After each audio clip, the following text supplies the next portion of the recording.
I've never quite understood how sound travels in the Amazon. In the desert, the wind carries it. In the mountains, the echo returns it. Here, sound seems to be born inside of us.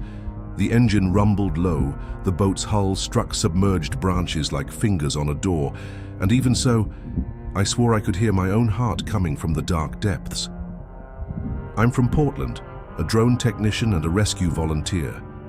I came to join a mixed team looking for a missing fisherman during the flood.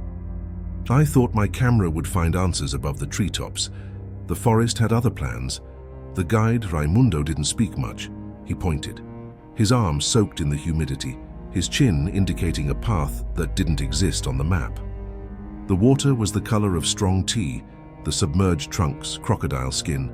Two river dwellers, father and son, paddled ahead with short oars, feeling the river's vibration through the handles. Irape morto, the father said, without looking back. A short, bad path. I wanted to ask why every bad path is short, but the question died before making a sound. I launched the drone when the sky opened up, a gap of pale cloud, almost no wind. It rose steadily, entered the canopy corridor, and on the monitor drew a never-ending green labyrinth. To the right, a clearing of still water, to the left, the darkest shadow I've ever seen beneath living trees. I increased the gain on the onboard microphone, and the headphones brought the world. The cracking of branches, crickets like shocks, the deep croak of something heavy. I also heard a sound I shouldn't have. Two faint, spaced-out knocks, like someone tapping their fist on the hull. Did you hear that? The guide shook his head, but the son, Gyro, closed his eyes and responded in a way I regret understanding. Something's breathing with us. The boat stopped at a curve of dense igapo.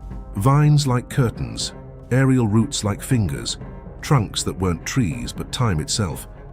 Raimundo pointed down 3 times, slowly. The water, where he pointed, made small circles without wind. Here. She lives. He didn't say anaconda.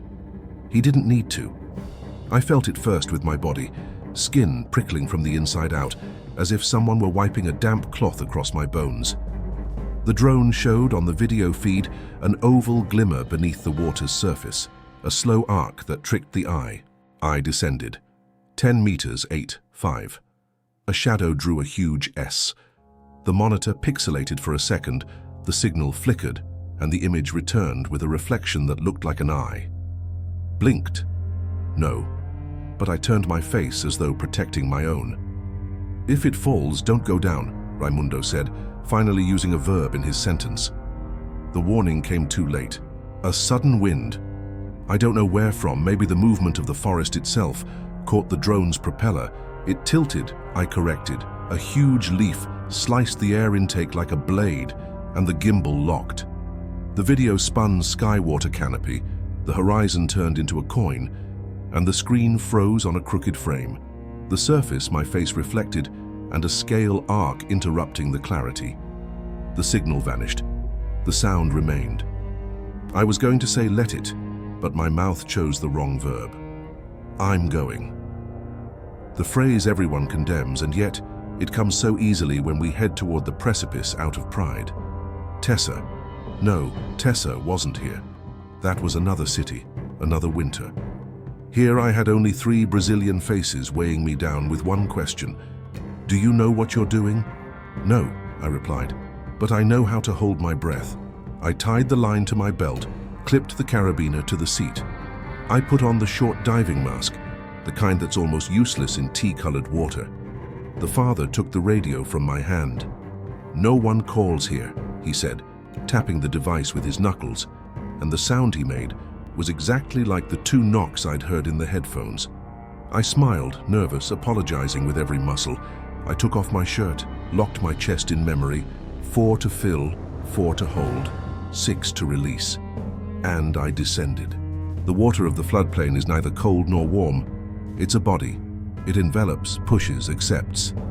The first layer is filtered light. The second, shadow with dust. The third, night with objects. My fingers struck a soft branch that was a fish. My knee brushed a root that was denser water. The line on my belt tugged lightly. Raimundo was telling me, I'm here, without using his voice. I tried to see the direction of the drone's fall, but the world was made of indecisive angles. Then came the touch. It wasn't a bite, it wasn't a lunge, it wasn't a movie. It was a huge hand without fingers, a weight that tested my hip with the gentleness of a crane.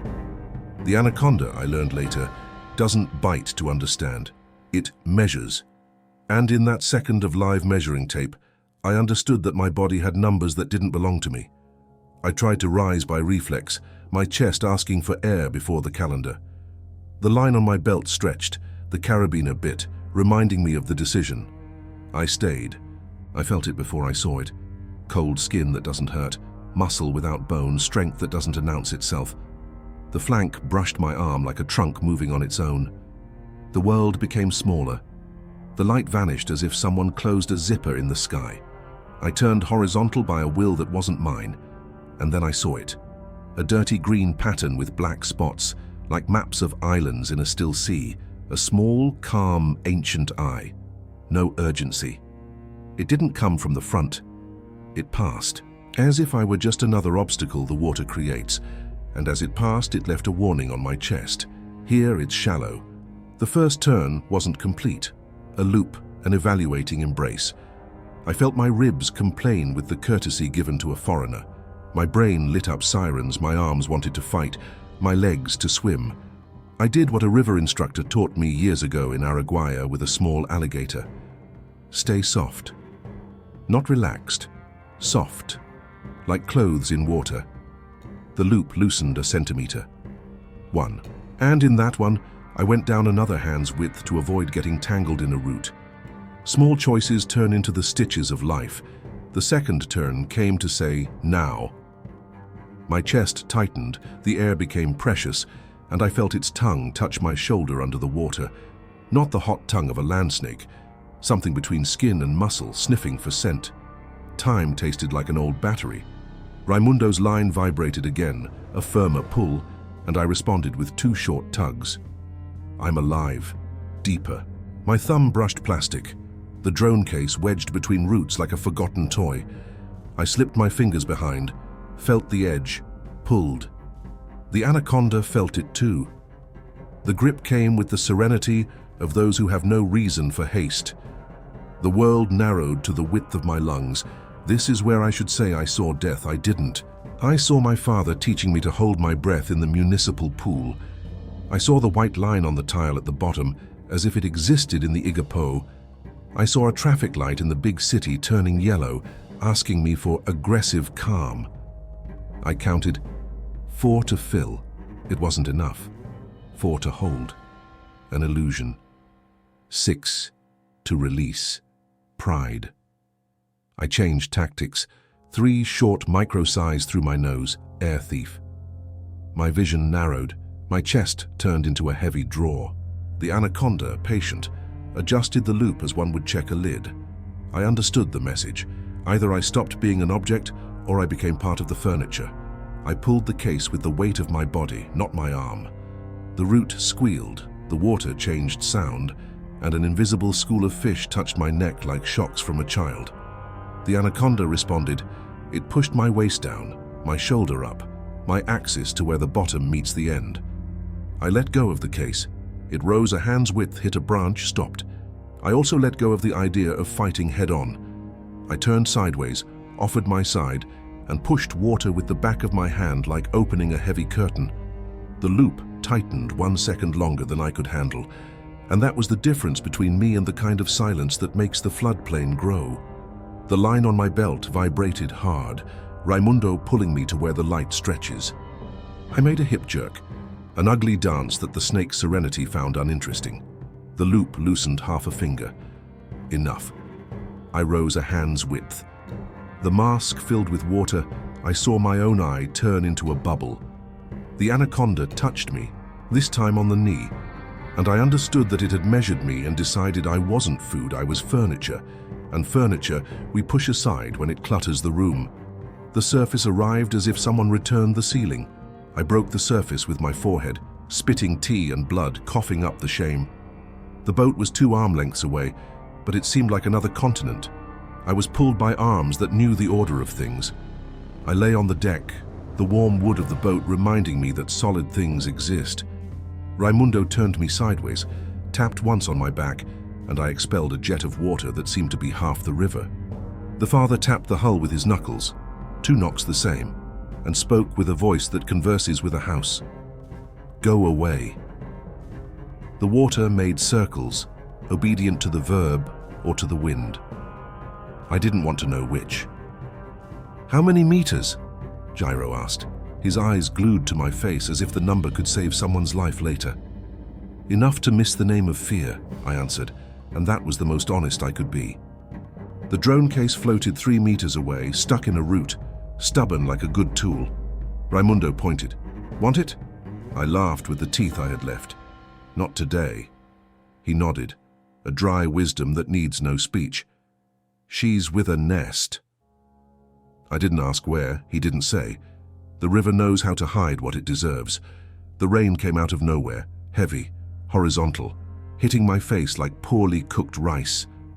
The forest changed tone in an instant. Everything green turned to iron.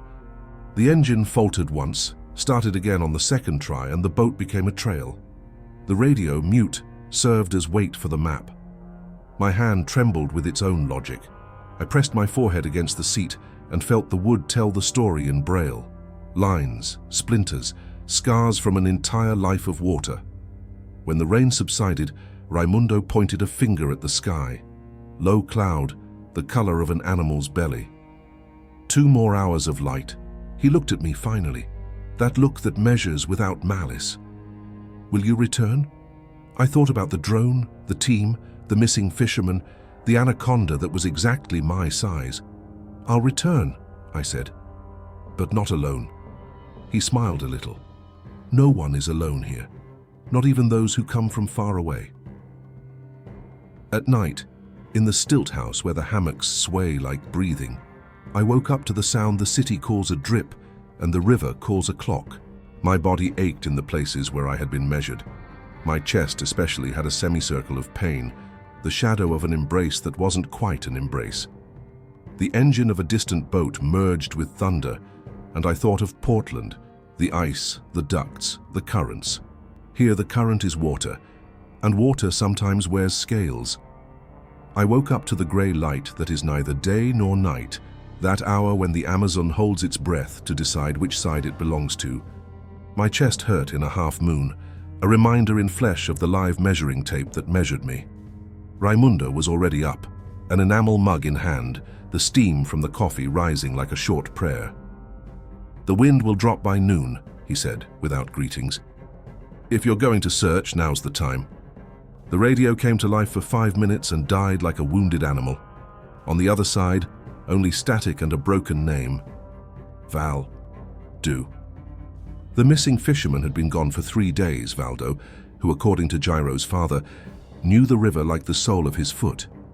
To know is not to conquer. It's just to know where to lose. The boat slid down the bank with a sigh, and the world became water, wood, and living thing again. We entered the Igapo through the same mouth as yesterday. The tide had risen 2 fingers, enough to change the place's architecture. Branches that were once a ceiling became corridors, roots that were walls turned into steps for fish. Raimundo ordered things silently.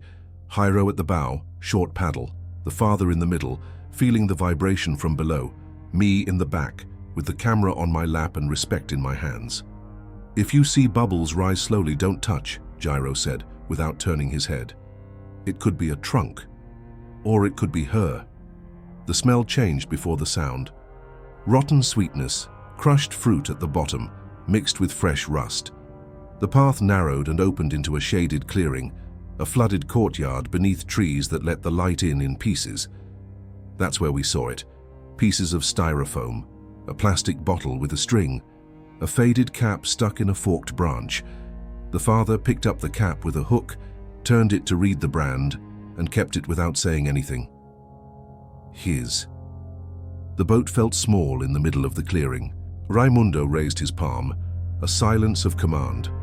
The water had 2 tones in the same place, T and pitch. In the pitch, small circular movements, as if the bottom was breathing. Nest, he said at last, the word coming out with the gravity of someone saying church to someone who has no faith. Anaconda lays on dry land but breeds close to the warmth.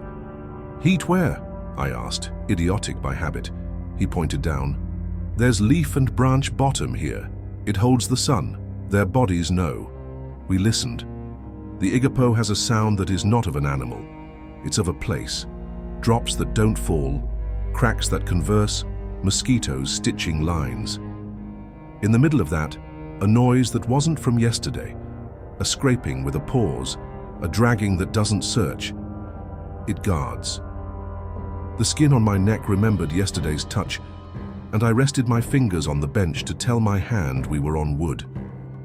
Gyro pointed his chin to two bubbles that rose slowly, side by side, 2 meters from the bow. They didn't burst with force. They just disappeared like something deciding. The father raised the paddle and placed it gently, the edge touching the mirror of water. The circle opened, small, and closed quickly. Raimundo shook his head. No.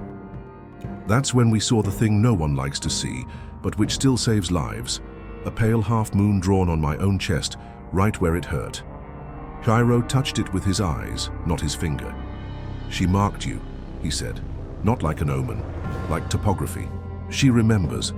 I remember too, I answered, and realized the sentence was less bravado than a message to myself. The plan was simple, because no complicated plan survives in the floodplain. Find signs of Valdo, don't touch the nest, leave before dark. We circled the clearing by the shadow, paddles barely touching the water, me with the camera off to not forget to look. Entangled in a tangle, we saw a piece of blue fabric, a t-shirt. Beside it, a large hook without bait shining like a pulled tooth. There were scratches on the low trunk like nails searching for an edge. Here, the father whispered, his voice opening a wound in the silence. Raimundo nodded and signaled to retreat. It was in that shoulder turn that the Igapo showed the other part of the lesson. The water moves when it decides, and what it decided was to close behind our bow. A trunk that wasn't a trunk crossed the passage with the gesture of an old animal. I didn't see a head, I didn't see an eye, I saw mass. The hull rocked on a short wave and the world lost its center. The push wasn't out of anger, it was out of ownership. She's back, Gyro said, and the syllables aged suddenly. Don't run, Raimundo ordered, and it's strange to obey a verb telling you not to obey your muscles. He pointed to a liquid step to the left, a tongue of clearer water where the roots made stairs. We'll go up. To climb is to fall slowly. We pushed the boat through branches like putting on tight clothes, and the vegetation complained loudly. The answer came slowly from below, that scraping with a pause, now closer. The anaconda was doing what her body told her to, undoing our paths to make hers. We stopped in a pocket of shade where the water seemed less deep. The father locked the paddle in his armpit, made a loop with rope, and wrapped the bow around a trunk that accepted it. Raimundo breathed for the first time in minutes. She doesn't want us, he said, like offering comfort that hurts. She wants the nest. And Valdo? I asked, the question no one there wanted me to ask. Raimundo turned his face to the blue fabric. If he came in here in a hurry, he became water. If he came slowly, the water became him. There was no heroism possible without becoming bad news. Still, there was his body somewhere, and names weigh more than silence. We'll come back at night, Gyro suggested, and the father cut it off with a look. At night, it's hers. Raimundo thought in the middle, the place where survival meets courage. We'll return at the end of the afternoon, when the heat drops and the water lets go. For now, we leave alive. It was the right decision. It was the decision the water didn't want. The passage we came through had closed more. Leafless branches formed an elastic grid. The hull brushed, the fiber groaned, and a cloud of small fish exploded into perverse silver. Below the push, her body, not as an attack, as a current. The bow rose 2 fingers and sank the same. I held my breath reflexively. An elastic shock ran through the boat, and a sound of rubber twisting came from nowhere. Bow free, Raimundo said, and Gyro obeyed as one opens a church door. We passed into a darker, deeper corridor, where the air seemed to have been used up. The bubbles returned, now in a line, like a dotted path going the opposite way. For every three, a larger one, like the sigh of a dam. The father tapped twice with his knuckles on the hull, the old message, and I understood that, in that place, hitting the ground is talking to a wall. The response came nothing. Sometimes silence saves. We reached the threshold of the smaller clearing, when the water ahead did something water doesn't usually do. It bulged without the wind's cause, drawing a back that became two curves, an abbreviated S. The head came out a little, enough for the skin to break the surface and for me to see once again the island-like pattern on the scales. The eye was a small, slow well. The tongue, a strip that doesn't shine in this world, touched the air between Raimundo's face and Jairo's. Her body occupied the corridor without violence. It was a boundary, not an attack. I shouldn't have spoken. I spoke softly. "We're leaving. We don't touch the nest." The Amazon doesn't understand Portuguese, it understands gestures. Raimundo pushed the bow to the right, offering the boat's side like one shows that there's no tip. The anaconda slid 2 palms to the left, with the complacency of someone allowing the passage of something that doesn't get in the way too much. We passed by her head at less than an arm's length. I saw the half-moon scar again. She saw my invisible one under my shirt. We were 2 brief maps, overlapped. When the hull touched open water, no one celebrated. We only breathed together, a noise that sounds like prayer when it hasn't turned yet. Raimundo pointed to a stretch of bank with a closed hand. "Over there," and turned off the motor. We paddled in silence to a light-colored mud beach, recently formed by the tide. We anchored as if the mud could decide to desert. I stepped out of the boat with the feeling that my feet didn't know land. Gravity, after the Igapo, felt like another person. The father took the cap from his pocket, smoothed the brim as if it were living skin, and handed it to me. "To remember the name," he said. I held it carefully, as if receiving a document. Valdo, light blue, smell of old sun. I thought about the drone caught between roots. I thought about the blue fabric caught in a branch. I thought about the broken voice on the radio saying a piece of Valdo. Names deserve endings. The river doesn't always give them. When the sun dropped a finger, the forest changed its language. The high-pitched sound diminished, and the low frequency rose. The Igapo, which was a courtyard, turned into a church. We returned as promised. Late in the afternoon, the heat receding, the oblique light turning into a blind knife. The clearing of objects awaited us, with small differences that, at that hour, seemed enormous. The blue fabric was no longer in the fork. It had dropped an inch. The bottle, which had been floating, now rested against a root. A black feather, which we hadn't seen in the morning, was stuck in the same hook. "The vulture passed," Jairo said, "which anywhere in the world means we're not alone and not in a good way." We went in as far as the body allowed. There wasn't another meter to go without the river charging interest. Raimundo raised his hand. "Here." We stayed still for too long. The scraping sound returned, but from far away. The nest was breathing, and it wasn't our turn. I raised the camera without turning it on, and framed the clearing with my hands. A useless gesture that calmed my impulse to collect evidence. Evidence weighs. Bodies sink. That's when the water told us an extra truth. On one side of the clearing, under a root with scars of old teeth, we saw the tip of a fishing pole. It wasn't old. It was stuck at an angle that wasn't caused by the current. Raimundo looked at me with the weight of someone who needs to say something, but doesn't want to. If he still speaks, he speaks very quietly. The father nodded, a minimal mourning passing across his face. "We'll come back with more muscle," he said. "Men, boats, nets. Today, we won't become history either." We left. There was no strike, no pursuit, no epiphany. There was only the decision to return alive and bring others. When night fell, it fell for real. No stars, no moon, just water of pitch and blind creatures that see by touch. In the stilt house, lying in the hammock, my body returned to ache in the proper half-circle. Valdo's cap on the hook cast the shadow of a face. In the middle of the night, I woke up to a sound that wasn't from the ceiling, nor from the rain, nor from the distant boat. 2 knocks on the house's hull, spaced apart, human on purpose. I sat up, held the hammock to not turn into river, and listened again. Raimundo was already standing, a lantern in hand, finger to his lips. We opened the door to the night. The water touched the central pillar of the stilt house, as if it were leaning in to say, "I'm here too." And behind the touch, a low dragging sound, made of patience, heading toward the Igapo. "She moved the nest," Raimundo whispered. "Tomorrow we'll search where she chose." Morning didn't dawn. It was pushed up by the water. The high tide left the roots shorter, the Igapo with less air, and the forest smelling of things disturbed. On the pillar of the stilt house, the mark of the 2 knocks from the night glistened like a bite without teeth. Raimundo stirred the coffee with the spoon tapping slowly against the enamel, the sound of a metronome for what was coming.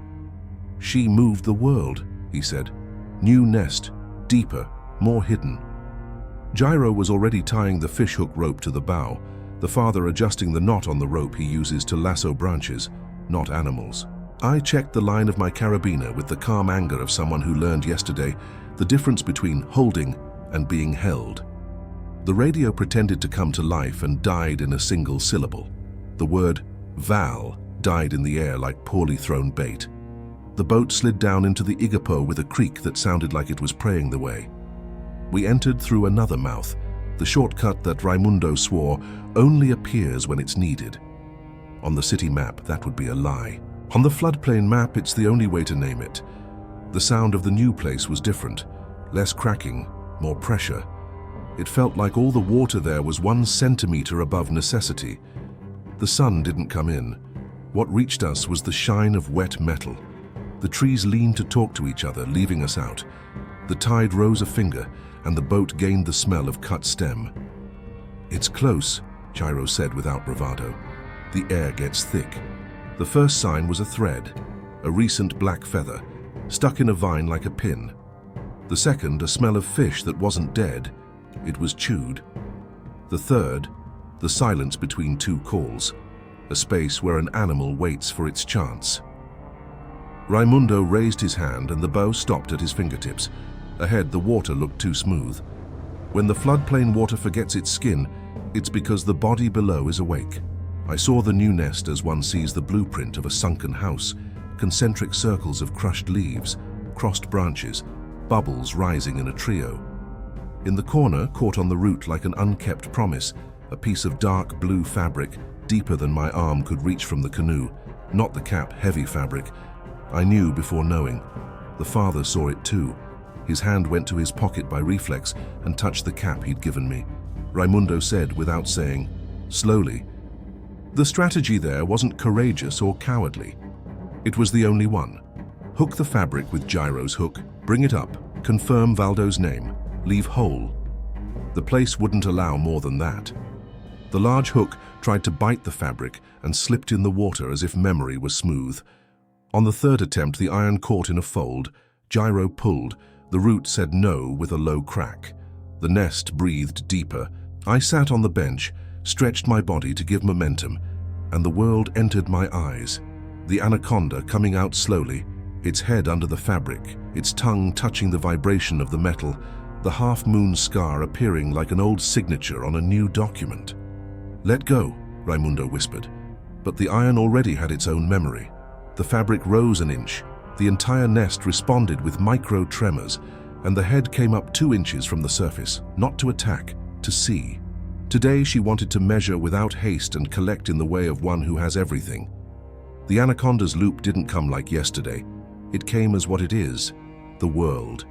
The water lifted from under the boat, pushing the hull in a belly that wasn't a wave. It was a body. I threw the weight to the side, trying to turn the blow into a caress. The bow obeyed half a centimeter. Gyro loosened the rope a finger. The fabric gave way. The head stopped. Her eye, that small ancient well, found my shadow on the surface and refused to hurry. The tongue touched the air above the hook again. She knew the iron wasn't an animal, but it was an animal's arm, and arms let go. The water's loop enveloped half the boat with enough delicacy to terrify a saint. The hull sank 2 inches. The bench creaked close, the edge licked by water that chooses. My hand went to the carabiner by instinct. I pulled the line that would make me mobile if the water chose that fate. It wasn't necessary. The anaconda loosened her belly as if deciding the canoe wasn't bait. The fabric, however, wasn't her business. It was the nest's. And the name. "One more touch," Raimundo allowed, his voice weighing less than the air.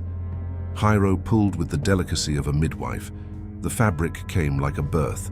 First a fold, then a nearly faded print, then the sleeve. There was mud inside and stuck to the cuff a piece of sisal. The root protested, the hook creaked. The canoe tilted a degree that makes a man pray. The anaconda responded with the elegance of one closing a meeting. She lifted her head an inch and rested her chin in the water between us and the bottom as if to say, "You've seen what you wanted." That's when the bottom spoke to my skin. Something brushed my ankle under the wood. It wasn't her. It was another, smaller, exploring the side of the canoe with curiosity that never brings good news. Two tongues touched the air at the same time. One on the surface, the other down below. "There's a big baby," the father said. The kind of sentence that changes the value of time. "Not a baby," Raimundo corrected. "Male." The words met above the water and made a bridge. Below it, the city I had inside my chest, pipes, ducts, steam, became just breath. The fabric came whole, heavy, dripping a thick tea. It was a shirt, dark blue, the faded logo of a fish market, the hem sewn with white thread. In the pocket, 2 hooks, a dead lighter, a little paper saint with almost no saint left. It wasn't proof of life, it was proof of a name. Raimundo didn't smile, didn't bow his head, didn't say we found it. He said, "Let's go." Jairo slowly loosened the rope so as not to teach the root how to bind us. I helped with the pole, unhooking the fabric from the hook like removing a child's tooth with the promise of a coin. The anaconda didn't expel us. It didn't need to. Her body just moved in a way that taught mathematics. If you delay 1 more second, I'll flip the canoe without anger. And no one here climbs water with a pocketful.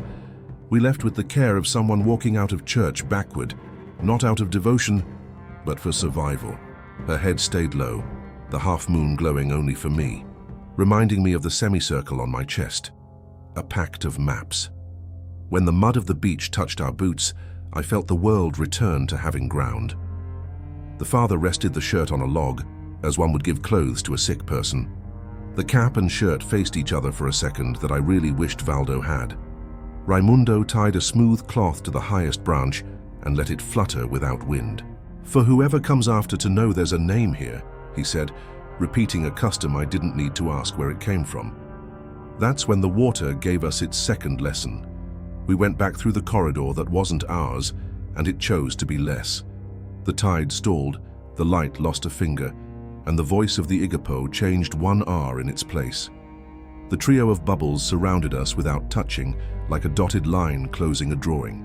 The half-moon head appeared from the side, not from the front, and the tongue sought the air where my nose had been. Her body didn't press the canoe, it pressed me from within. The memory of the loop woke my diaphragm, and I missed the timing of my breath. It was enough for the water to think I was a distracted fish. I chose there a shame that should be taught in a course. I raised my hand slowly, palm empty to the river, and spoke softly in crooked Portuguese with no faith. "I don't take anything. I carry a name. The anaconda doesn't speak language. She speaks gesture." The gesture she read was that of someone who has no tip. Her body retreated an inch, the tongue made a Y, and the corridor gave back a thread of air. We passed through that thread like going through a funnel. In the stilt house, the shirt dripped the entire night over a bucket. The cap stayed on the nail, forming with the shirt, an absent body the house adopted for 12 hours. I lay down and dreamt without images, just sound, the Igapo pulling and releasing, like someone molding a clay jar with invisible fingers. In the middle of the night, the house touched its own hull again, twice, spaced out. Raimundo lit the lantern as if lighting a candle. "Tomorrow we'll come back with more muscle," he said, and for the first time added the rest, "and with the lawmen." The father nodded without argument. Jairo tied the hook rope without looking at the knot. I, who had always been a man of maps, accepted that the only map that night was the semicircle that still ached on my chest. They came in 3 boats at dawn, low motors like prayers, men of rubber up to their chests, eyes that had seen the worst and learned to speak little. 2 river dwellers from other communities, an environmental sergeant, a civil agent, and the rest were the kind of force the river respects. Arms, ropes, nets, patience. Raimundo greeted each one with a wave, introduced them without names, as if he knew names way more afterward. He showed the cap and shirt. No one asked, "Are you sure?" The certainty was in the silence. The Igapo, with the tide still high, pretended to be the same. It wasn't. The water carried a new weariness, and the roots a shine of things disturbed at night. The sergeant gave short orders. 2 with the net, 2 on the rope, 2 with the paddles. No shots, no hurry. The agent, young with an uneasy beard, breathed tightly. Raimundo placed his invisible maraca on the young man's shoulder. "Here, the bottom rules." We entered through the shortcut that only appears when it's needed. The sound in my inner earphones returned to that, the sound of air passing through the throat of the world. The new nest was where we left it, and not. Spread to the left, with more crushed leaves, 2 new scars on the root. The water was too smooth in the middle, and the trio of bubbles was more scattered. "It moved position," Gyro said without the pleasure of guessing. The sergeant raised his hand. The net entered as if lying down, not on top but underneath, embracing the clearing with the care given to a sick child. The paddles just brushed, making soft music. The central rope passed through a tree that holds a promise. "Don't bring it all at once," Raimundo recommended, and experience became rule. We pulled in inches, what the city would forget to count. The water reacted with nerves. Tremor, pause, tremor. The anaconda responded like the law of the house. First a scraping with a pause, then a back that rose slightly and disappeared. Finally, the weight, not hers over us, but hers over the world, saying, "This is still mine." That's when I felt on my ankle the ghost of yesterday's touch, and I understood. She would come to measure again, not for the body we wanted to take, but for ours. The sergeant aimed at the empty space with his eyes, without a weapon. "If she comes, loosen up. Those who fight, lose." I learned the phrase on my body 2 days before. I became soft inside, my nail growing in fear outside. The water's loop passed under the boat, raised the hull 2 inches, and landed back like a mother deciding the cradle is still in the right place. The net, obedient, gained volume in the corner, not the one that moves, the one that gives up. "Start turning," Raimundo guided with his voice. Jairo held the mouth, the father the shoulder, the agent the knot. I kept my hand on the rope with the respect given to a bare wire. We pulled what the water gave back. It came like grass that doesn't want to leave. Branch, leaf, mud from an entire winter, a cocoon of root and silence. And inside, what we knew, Valdo's body, wrapped in the things of the river as if the river had tried to dress him back. The faceless face, the hand that was still a hand, the pocket with the saint missing from the shirt. The sergeant closed his eyes and spoke the name once. No one repeated. A name said at the right time doesn't need an echo. The anaconda didn't attack the gesture, it circled. The tongue traced the air above us, drawing a why I already understood as a question. "Do you take and leave?" We left. What was hers? We took. What was the name's? The agent cried through his nose silently, his eyes holding water that couldn't fall there. Raimundo tilted his head toward the bottom. "Thank you," he said. And the absurdity of the gratitude made sense to those who were holding a body in their hands. The exit was at the same time simple and impossible. Valdo's boat ahead, with the sergeant and the father, ours behind with the net that was now a shroud, the third lateral, ready to push a mischievous branch. The Igapo tried to close once. The anaconda drew a polite S in the middle and opened by 2 inches. Enough. When the light from the outside touched the body, the world regained what it recognizes. Cries that fit in a throat, prayer that finds a word, the sound of the engine turning into the hope of a road.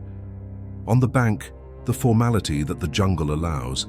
Tarpaulin, clipboard, A signature that the trembling hand doesn't get right at first, a document that gives someone the right to bury someone. The agent took off the cap, my cap, from the stilt house's nail and placed it on the shirt on the log. The sergeant tapped once on the boat's hull, then again spaced out. The message that's not for animals, not for people, but for the place. It's done.